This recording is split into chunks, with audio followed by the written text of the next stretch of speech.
Halo, selamat siang semuanya. Kembali lagi kita pada materi yang kedua dan ketiga. Nah, harusnya ini adalah pertemuan kita yang ketiga ya. Nah, namun kemarin karena ada tugas yang saya berikan, maka pertemuan kedua dan ketiga saya rangkum dalam video pembelajaran ini. Nah, kali ini kita akan membahas lebih dalam mengenai pemasaran dan penciptaan nilai yang sebelumnya saya sudah singgung di pertemuan pertama kita. Oke? Kemarin kita sudah membahas mengenai bagaimana konsep pemasaran dan konsep pelanggan. Nah, berdasarkan konsep pemasaran tersebut, keberhasilan organisasi dalam merealisasikan tujuan ditentukan oleh kemampuan organisasi dalam mengidentifikasi kebutuhan dan keinginan pasar. Nah, konsep ini menyeratkan hubungan antar tiga elemen pokok. Yang pertama itu customer, yang kedua itu kompetitor, dan yang ketiga itu company. Nah,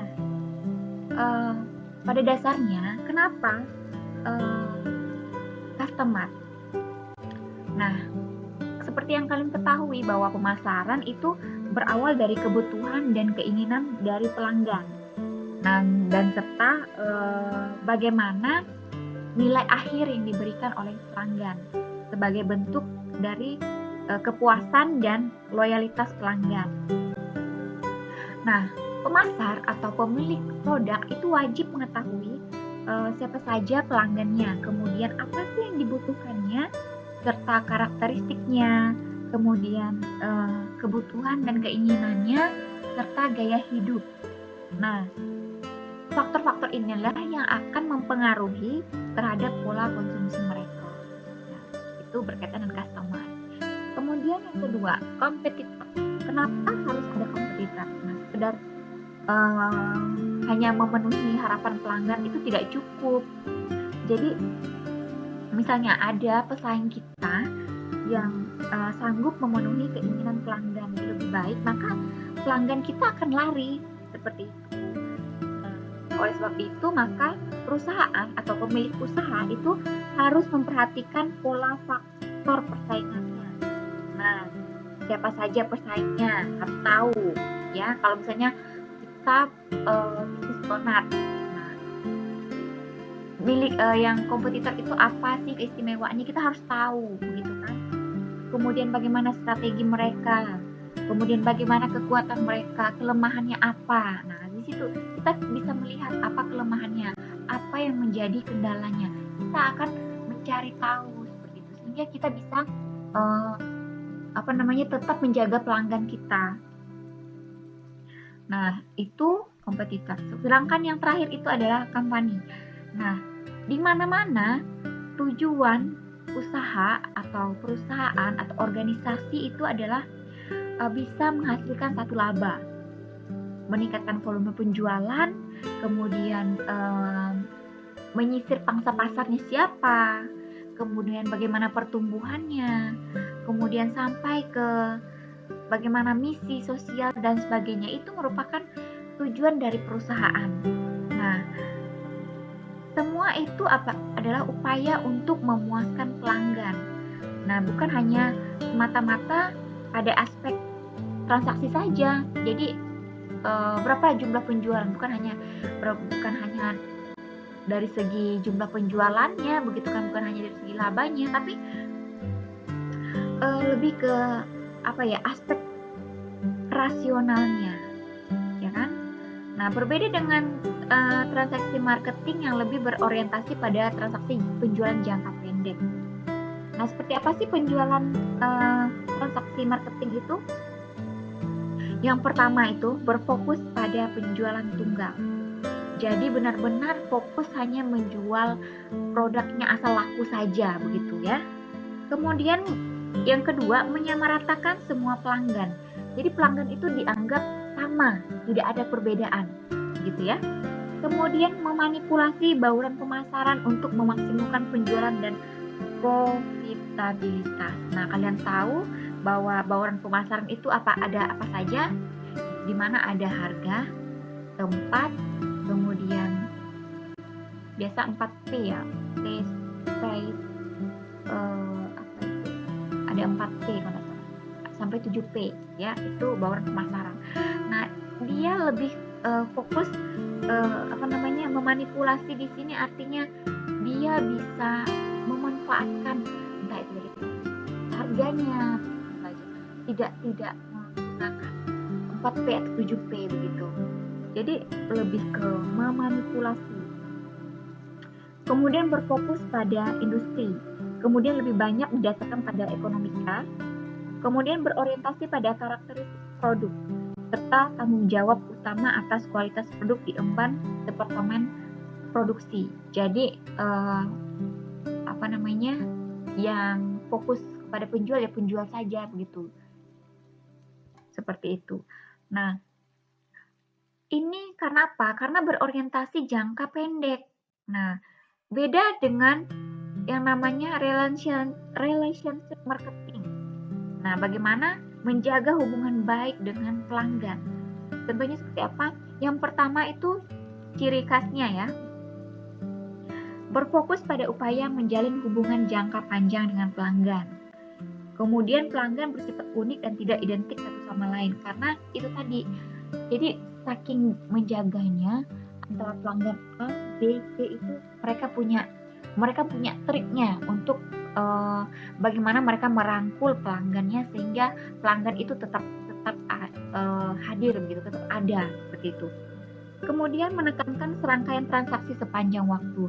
Nah, saking dekatnya dengan pelanggan, pelanggan merasa nyaman gitu, sehingga mereka tidak akan segan-segan melakukan transaksi berulang-ulang gitu. Berfokus pada jejaringan, jadi menjaga tetap network itu tetap terjalin seperti itu. Kemudian lebih banyak didasarkan pada psikologi dan sosiologi, jadi lebih ke pendekatan sosial begitu kan, sehingga pelanggan itu merasa nyaman ketika belanja, ketika melakukan transaksi. Kemudian berorientasi pada manfaat produk, jadi lebih dilihat manfaat produknya untuk si pelanggan itu apakah bermanfaat dengan baik atau hanya sekedar memenuhi keinginan mereka sesaat saja. Kemudian yang ketujuh itu kualitas merupakan tanggung jawab semua organisasi. Jadi tidak mematok pada satu unit, tapi semuanya bekerja sama mengembangkan produk tersebut sehingga produk tersebut mencapai keinginan dan kebutuhan pelanggan seperti itu.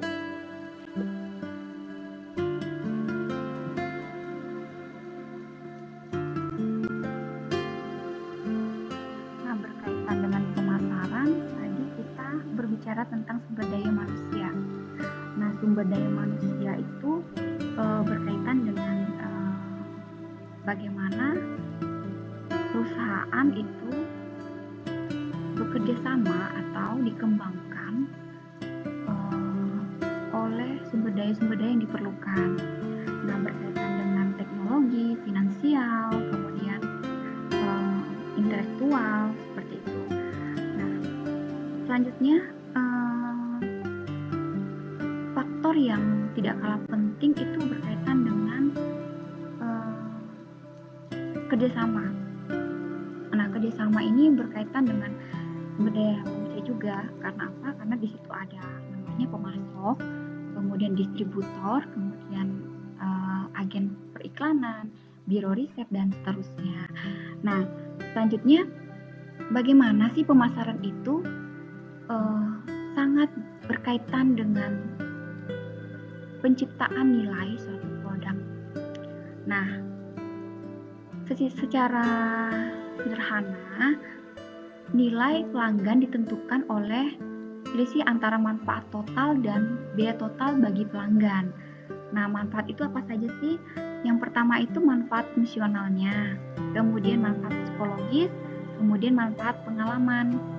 Nah, manfaat fungsional itu misalnya berkaitan dengan fasilitas akomodasi, misalnya seperti di hotel, kemudian di losmen, kemudian di villa, kemudian rumah persinggahan. Nah, bagaimana hotel itu biasanya dilihat dari fasilitas-fasilitas yang disediakan oleh si pengelola seperti itu. Kemudian yang kedua adalah manfaat psikologis. Nah, manfaat psikologis ini misalnya itu lebih ke citra diri. Jadi bagaimana saya merasa senang gitu menginap di hotel yang berbintang 5 dan kemudian punya nama lah, terkenal lah seperti itu. Jadi ada manfaat psikologis di sini, ada rasa bangga gitu kan, kemudian rasa puas seperti itu, lebih ke psikologisnya. Kemudian yang selanjutnya adalah manfaat pengalaman. Nah, manfaat pengalaman di sini adalah bagaimana konsumen itu ketika berada di hotel atau di penginapan itu mereka merasakan kenyamanan, entah itu dari pelayanannya, kemudian persediaan fasilitasnya, kemudian bagaimana mereka memanfaatkan fasilitas-fasilitas, misalnya disediakan tempat selancar, kemudian disediakan kolam berenang. Nah, jadi manfaat pengalaman inilah yang menjadikan menciptakan nilai atau bagaimana konsumen itu menilai suatu produk yang disediakan oleh perusahaan. Nah, kira-kira seperti itu. Nah, tadi kita berbicara tentang bagaimana pemasaran itu berkaitan erat dengan menciptakan nilai atau memberikan nilai. Nah, itu ditentukan oleh selisih antara manfaat total dan biaya total bagi pelanggan. Nah, apa sih yang dimaksud dengan biaya total? Biaya total itu meliputi yang pertama itu biaya ekonomik atau moneter. Nah, itu biasanya berkaitan dengan harga yang dibayarkan untuk produk tertentu. Nah, itu namanya biaya ekonomik. Kemudian biaya waktu. Nah, biaya waktu itu tercurah ketika si konsumen itu mencari informasi sehingga sampai mendapatkan kemudian mengkonsumsi produk tersebut. Kemudian biaya energi ini meliputi bagaimana tenaga yang sudah dicurahkan untuk mendapatkan dan mengkonsumsi produk yang diinginkan. Nah, sedangkan biaya psikis ini terkait dengan biaya psikologis berkenaan dengan proses mendapatkan dan mengkonsumsi produk. Ini contohnya perasaan tegang atau stres pada saat menunggu giliran diperiksa di ruang tunggu praktek dokter gigi. Nah, ini lebih ke psikis seperti itu. Nah, pada umumnya biasanya konsumen itu memilih dan membeli produk tertentu atas dasar nilai universal dan nilai personalnya. Nah, apa sih itu nilai universal? Nah, nilai universal itu menyangkut nilai yang memuaskan kebutuhan pelanggan, sedangkan nilai personal itu berhubungan dengan nilai yang dapat memuaskan keinginan pelanggan. Nah, nilai universal itu diharapkan pada konsumen akhir itu mereka dapat membeli suatu produk sehingga mereka tahu bagaimana kualitas dan kuantitas barang yang dibeli, kemudian manfaat dari produk tersebut. Nah, contohnya nih, misalnya fungsi fisik dari makanan adalah menyediakan nutrisi dan energi bagi tubuh. Kemudian fungsi fisik dari kipas angin adalah mengatur sirkulasi udara. Nah, fungsi fisik lainnya, misalnya contohnya adalah sepeda motor. Itu untuk memfasilitasi transportasi dari satu tempat ke tempat lain. Seperti itu. Nah, kalau nilai personal itu berbeda. Jadi biasanya nilai universal itu biasanya cenderung sama antar negara dan budaya seperti itu. Tapi kalau nilai personal ini lebih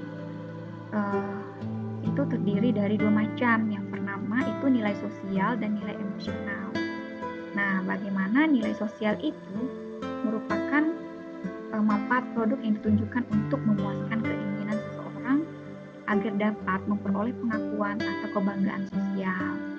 Nah, misalnya keistimewaan seorang ketika menginap di hotel berbintang 5. Kemudian makan di restoran eksklusif. Kemudian contoh lainnya adalah menggunakan pakaian-pakaian bermerek dan yang dibeli di mall misalnya.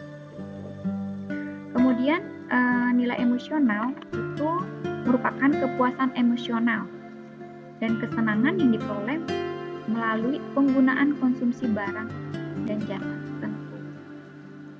Nah, contohnya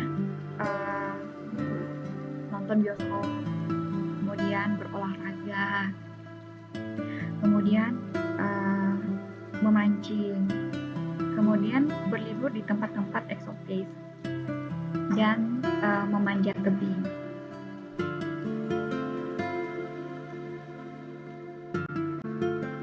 Nah, dalam pengertiannya, kebutuhan itu merupakan suatu keadaan merasa tidak memiliki kepuasan dasar. Nah, kebutuhan itu sangat melekat pada sifat dasar manusia. Nah, sehingga tidak gampang berubah. Di sini menurut Abraham Maslow menjelaskan bahwa kebutuhan dasar manusia itu bersifat hierarkis atau yang disebut dengan berurutan sesuai dengan apa yang dibutuhkannya.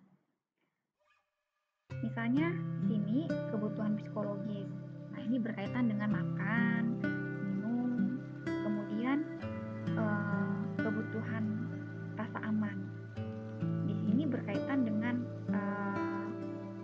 perlindungan fisik ataupun finansial.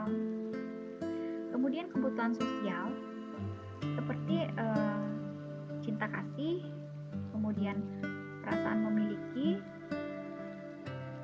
kemudian selanjutnya adalah kebutuhan pengakuan dan aktualisasi diri. Nah, ini berkaitan dengan misalnya penghargaan, kemudian aktualisasi diri ini berkaitan dengan pengembangan diri, realisasi diri, seperti itu.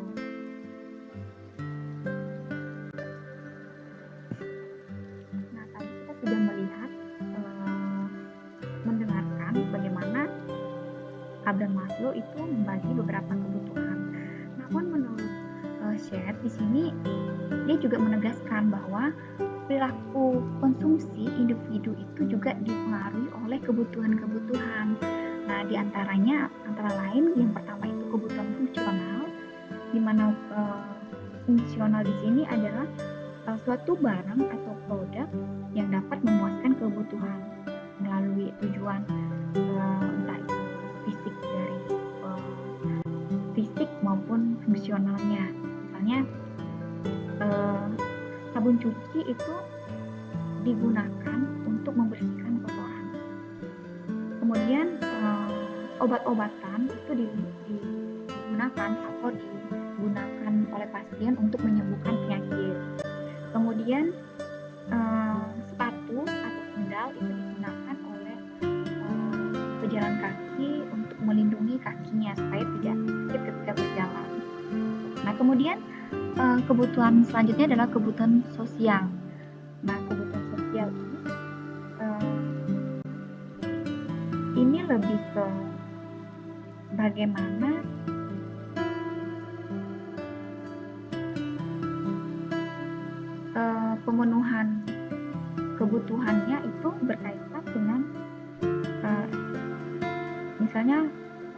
masyarakat atau budaya suatu masyarakat.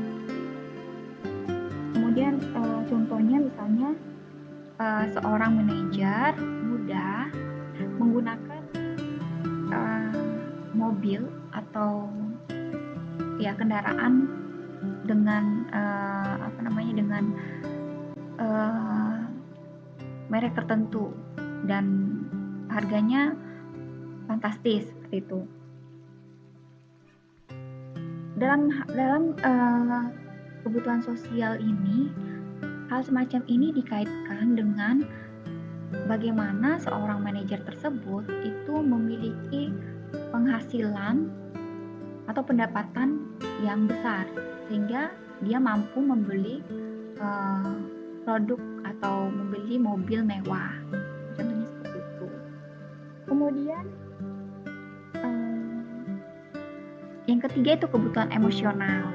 Nah, kebutuhan emosional ini berkaitan dengan bagaimana suatu produk itu bisa memuaskan pelanggan dengan cara apa? Melalui melalui rasa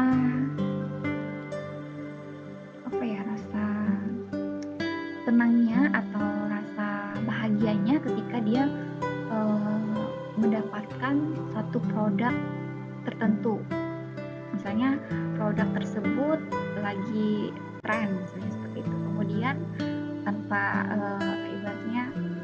kemudian dia mendapatkan produk tersebut dari salah satu temannya, dan sebagai bentuk senangnya dengan produk tersebut, dia akan merasa senang karena mendapatkan produk tersebut. Kemudian kebutuhan epistemik ini lebih ke bagaimana si konsumen tersebut mendapatkan atau kebutuhannya itu terpenuhi ketika ia mengetahui atau mempelajari sesuatu yang baru. Misalnya dia mengikuti kursus keterampilan, kemudian membaca majalah, kemudian nonton televisi, ya kan, dari ibaratnya ketika menonton, kemudian nonton bagaimana cara membuat makanan tersebut, kemudian dia mempelajari suatu hal yang baru dari televisi tersebut, kemudian membaca surat kabar, majalah. Ketika dia membaca, dia menemukan sesuatu hal yang baru, seperti itu. Kemudian kebutuhan situasional ini berkaitan dengan kebutuhan yang bersifat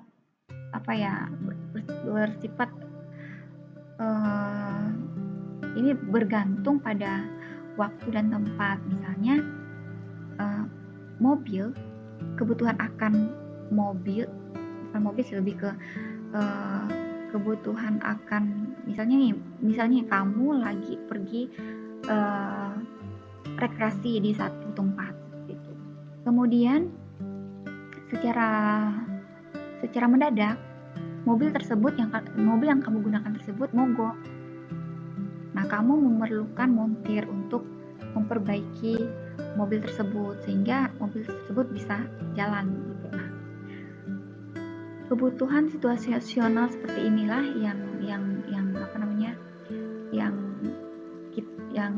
yang diperlukan oleh konsumen. Konsumen akan memanggil montir untuk datang dan membantu memperbaiki mobil tersebut, seperti itu.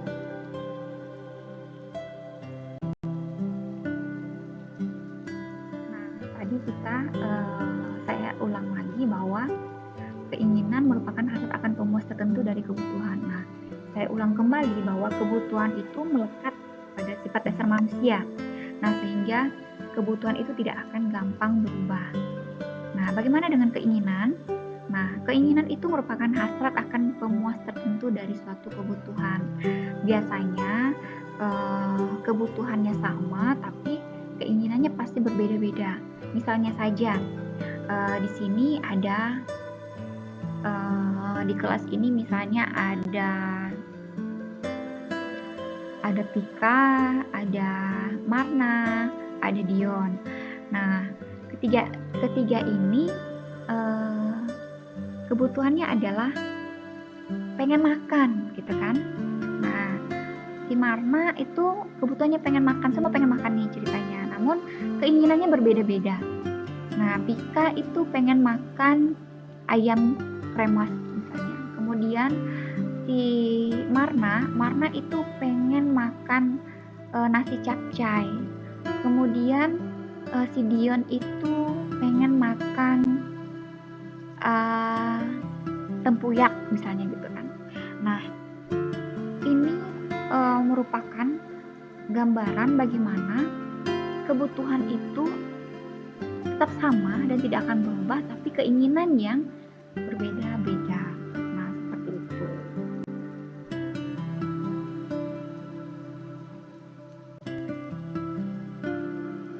Nah, di sini kalian bisa melihat contoh hierarki kebutuhan Maslow beserta contoh-contoh produk yang relevan. Jadi di sini sudah jelas ya bagaimana dari 1, 2, 3, 4, 5 dari kelima kebutuhan yang sudah dijelaskan oleh Maslow tadi. Di sini sudah dijelaskan dengan rinci ya. Kemudian adalah bagaimana kita menelaah kebutuhan dan keinginan juga berbeda. Jadi ada beberapa faktor penentu bagaimana kebutuhan itu memiliki karakteristik pribadi. Ya. Yang pertama itu genetik. Nah, genetik itu misalnya dikaitkan dengan faktor budaya. Nah, misalnya ketersediaan hewan atau tumbuhan di suatu daerah. Nah, ini susunan genetik ini menjadi faktor yang mempengaruhi kebutuhan konsumen misalnya untuk makan, karena persediaannya kan berbeda begitu kan. Misalnya bahan bakunya, jika misalnya bahan baku tertentu untuk produk-produk makanan, contohnya apa ya? Misalnya untuk produk makanan tertentu di satu daerah itu kan pasti berbeda. Nah, yang dimaksud di sini genetik itu seperti itu. Kemudian biogenetik ini berkaitan dengan karakter biologis yang dimiliki seseorang semenjak lahir. Nah, misalnya itu berkaitan dengan jenis kelamin, kemudian umur. Nah, karakteristik perbedaan kebutuhan antara perempuan dan laki-laki itu pasti berbeda. Kemudian orang tua, anak muda itu pasti berbeda. Nah, banyak hal yang menentukan bagaimana konsumen ini memutuskan menggunakan produk-produk tertentu untuk memuaskan kebutuhan biogenetiknya yang berkaitan dengan rasa lapar, kemudian haus, mengantuk, dan sebagainya. Nah, selanjutnya itu psikogenetik. Nah, psikogenetik ini berkaitan dengan sifat dan keadaan individu yang dipengaruhi oleh fungsi kerja otak. Nah, misalnya mood, kemudian emosi, persepsi, kemudian pengalaman, kemudian ini misalnya kita berkaitan dengan mood atau emosi ya. Misalnya dalam pembelian produk-produk tertentu, misalnya dalam pembelian pakaian, kemudian parfum. Nah, semua itu dipengaruhi oleh keputusan konsumen untuk membeli produk tertentu. Nah, misalnya saja produk-produk entah itu di dalam negeri maupun produk-produk di luar negeri. Kemudian karakteristik fisik lingkungan itu dipengaruhi oleh iklim. Nah, mengapa iklim? Ini karena berkaitan dengan kondisi-kondisi seperti temperatur, kemudian ketinggian Satu tempat, curah hujan, itu mempengaruhi kebutuhan konsumennya. Misalnya contohnya ya, untuk daerah-daerah yang beriklim tropis. Nah, tentunya berbeda dengan kebutuhan konsumen yang berada di iklim beriklim dingin, ya kan? Penggunaan pakaiannya itu pasti berbeda. Kemudian topografis. Nah, faktor ini berkaitan dengan fisik atau profil spesial wilayah. Nah, misalnya keberadaan sumber air.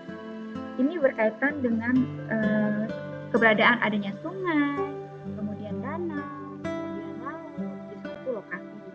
Nah, kemudian topografis ini itu mempengaruhi kebutuhan konsumen.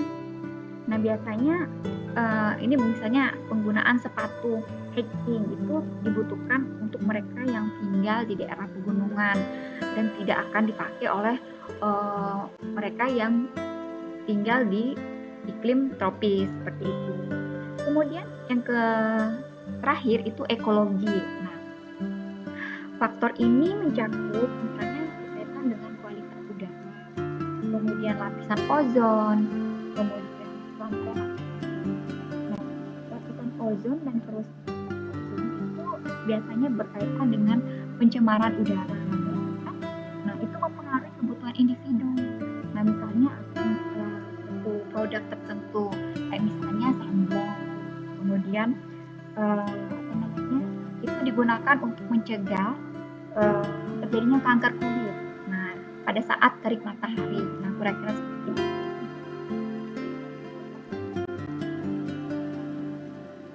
Nah, selanjutnya itu berkaitan dengan faktor-faktor yang mempengaruhi keinginan seseorang secara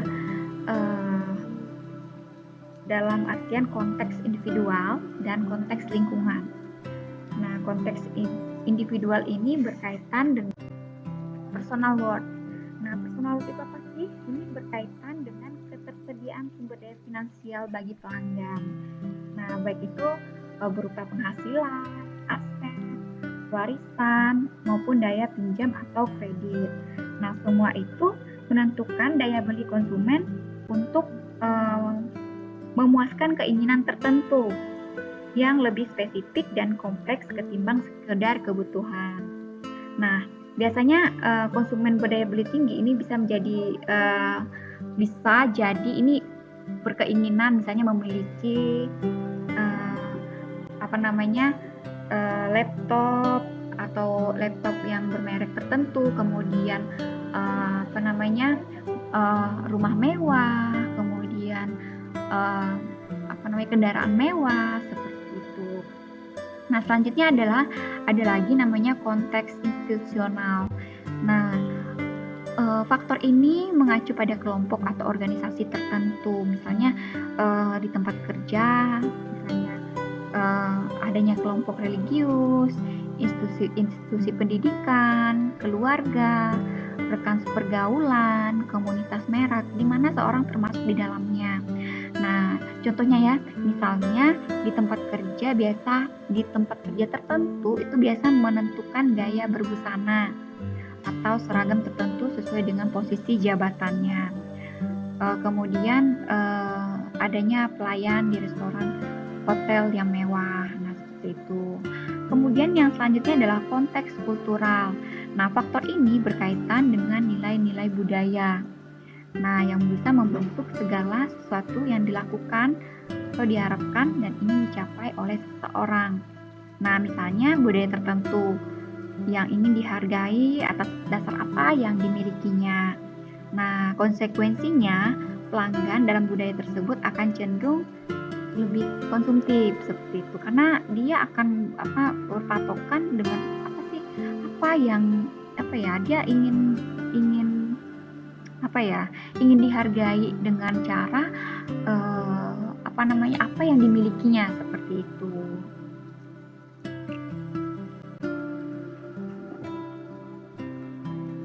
Oke, selanjutnya adalah konteks lingkungan. Nah, konteks lingkungan ini yang pertama meliputi ekonomi.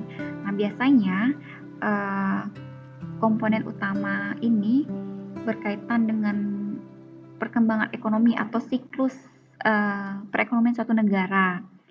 Nah, bisa dilihat dengan tingkat perekonomiannya, kemudian laju inflasi, kemudian tingkat pengangguran, kemudian serta pertumbuhan upah dan pendapatan yang dipengaruhi oleh setiap konsumennya.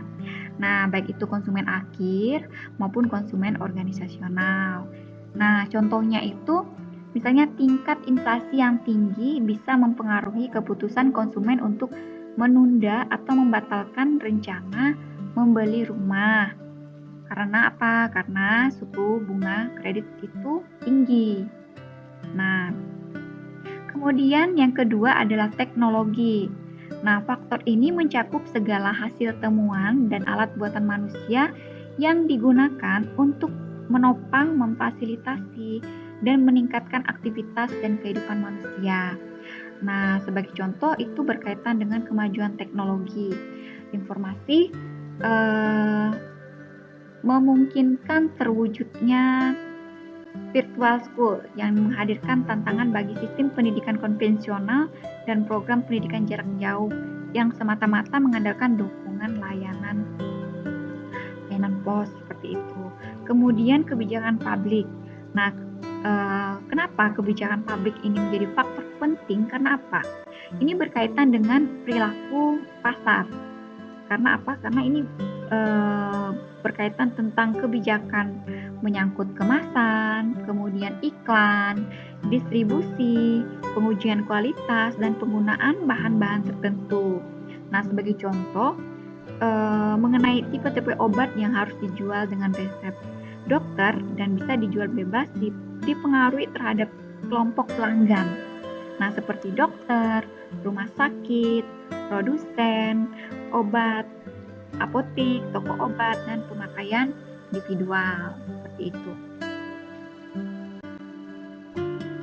Kemudian, dari apa yang saya paparkan di atas, itu berkaitan dengan determinan. Jadi, mempunyai hubungan di mana dari pemaparan di atas itu membentuk 4 kategori utama kebutuhan dan keinginan pelanggan. Nah, dirangkum dalam 3 poin. Dalam yang pertama itu need driven market.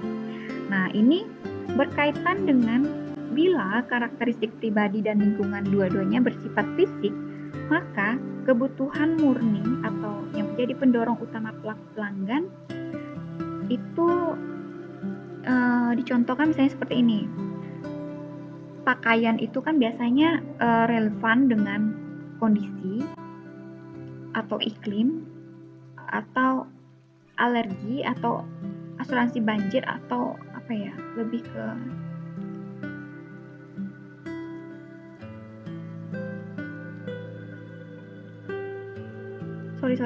Jadi ini berkaitan dengan misalnya pakaian yang relevan dengan kondisi iklim. Misalnya tadi itu iklimnya di sini iklim tropis gitu kan.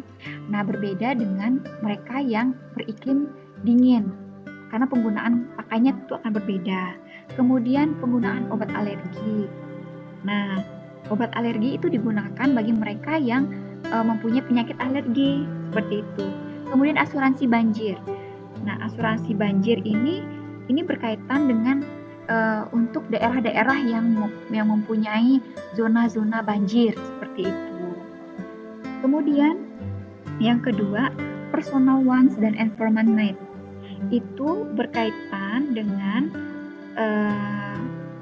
karakteristik pribadi bersifat kontekstual. Nah, di sini pemicu pelanggan itu adalah keinginan pribadi atau sekaligus kebutuhan lingkungannya. Nah, contohnya tadi meliputi kategori produk yang mempengaruhi iklim, kemudian topografis, atau ekologi. Namun penggunaan merek mencerminkan kekayaan, status sosial, konsep diri seseorang. Jadi, penggunaan produk-produk misalnya produk pakaian misalnya kan, menggunakan produk pakaian tertentu dengan merek-merek tertentu. Nah, dengan cara seperti ini tentunya sebagian orang itu akan merasa bangga dengan menggunakan produk pakaian tertentu karena bermerek seperti itu. Kemudian yang kedua itu personal needs and environment wants. Jika karakteristik pribadi relevan bersifat fisik, namun karakteristik lingkungannya justru kontekstual. Nah, ini berkaitan dengan ekonomi, teknologi, dan kebijakan publik. Maka pelanggan berusaha mencari sesuatu yang bisa memuaskan kebutuhan pribadi sekaligus keinginan lingkungannya. Nah, contohnya antara lain makanan yang bisa dimasak dengan microwave, home shopping, network, dan sebagainya. Kemudian yang keempat itu want driven market. Nah, apabila karakteristik lingkungan dan pribadi bersifat kontekstual, maka perilaku pelanggan dikendalikan oleh keinginan murni. Nah, contohnya meliputi pembelian barang, koleksi barang antik, nonton teater, pembelian busana, rancangan desainer ternama. Nah, itu adalah bagaimana determinan di atas membentuk 4 kategori utama kebutuhan dan keinginan dari pelanggan tersebut. Baiklah, untuk pertemuan kita akhiri. Nah, selanjutnya adalah dari pemaparan yang sudah saya jelaskan tadi, yang harus kalian lakukan adalah sekarang saya minta kalian menjawab pertanyaan-pertanyaan yang berkaitan dengan penjelasan-penjelasan yang sudah saya jelaskan di rekaman video ini. Nah, deadline-nya itu saya minta hari ini karena hari ini jam 12.00. Nanti itu saya rangkum sebagai bentuk kehadiran kalian dalam mata kuliah ini pada siang hari ini dan sebagai nilai tugas. Demikian saya sampaikan. Ada pertanyaan atau kurang jelas, silakan bisa lanjut diskusinya di